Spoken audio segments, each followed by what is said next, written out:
Halloween has always been my favorite holiday. I don't know if it's because of the scary movies, the free candy, or maybe even the thrill of not knowing who's really a monster and who's just wearing a costume. This year, my best friend and I had planned on going trick-or-treating around the neighborhood together.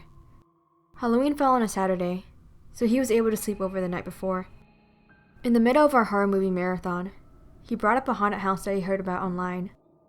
Apparently there was something in there that kidnapped people and stole their voices to lure their next victims in. Some people thought it was the dead owner of the house, and others thought it was some sort of monster. We watched a recording of someone calling for help within the house, but it didn't seem legit. So we made a bet on it. If there was actually something in there, I'd give him all my candy. If there wasn't, I'd get all his.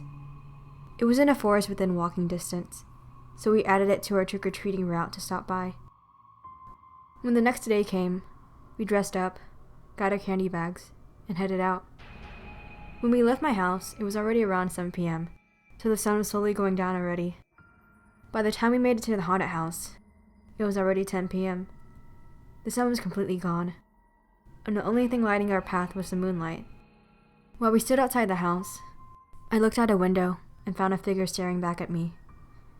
Chills went down my spine, but when I went to go tell my friend, he was too focused on finding us a way inside. Most of the windows were boarded up, and the front door didn't budge no matter how hard we hit it. But luckily, the back door was broken, so we just went in through there. The inside of the house was dusty and had spider webs everywhere. At first, I was skeptical of this house holding a monster, but I definitely believed it was haunted by something beyond my comprehension. I went to go look around the kitchen, but I was more interested on the second floor, so I made my way up the stairs.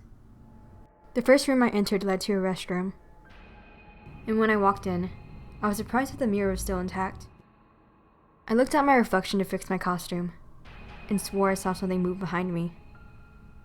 I turned my head, but there was no one there. I laughed at myself for being so paranoid. I quickly left and shut the door behind me. The next room I went into seemed to be a bedroom. A girl's bedroom, to be more specific. I could tell from all the lace on the bedding, even if it was extremely dirty.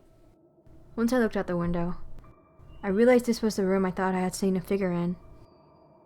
While I was preoccupied with thinking about what I could have possibly seen, the door suddenly shut behind me. It was already almost closed when I walked in, so I tried not to jump to any conclusions. But I also didn't want to take my chances, so I left the room and got ready to run out of the forest as quickly as possible.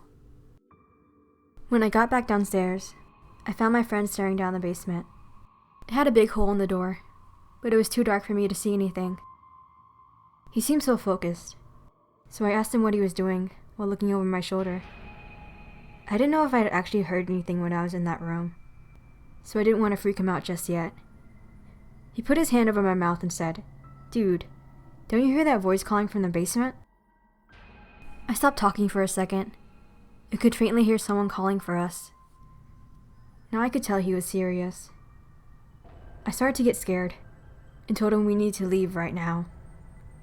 Suddenly, we began to hear footsteps. It wasn't coming from the second floor, but instead, from the basement. We could see the faint outline of someone walking out from the darkness. That's when we stepped back and crawled underneath the kitchen table. All I could see from under the cloth was someone wearing men's shoes walking around the kitchen, almost as if they knew we were nearby. Curiosity got the better of me, so when his feet were pointed away from us, I stuck my head out from underneath the tablecloth to see what he looked like. I screamed loudly. Even though his feet were faced the opposite direction, his head was turned 180 degrees towards us. His face had no features. It almost looked like a blank canvas. My hand shook as he turned the rest of his body around. My friend grabbed my hand, and we ran out through the back door. Even when I was out of the house, the unsettling feeling didn't disappear. That's when I heard it. A scream was being played on repeat. I looked around, but didn't see anyone anywhere. Then I realized where the source was coming from. He was replaying my scream from inside the house,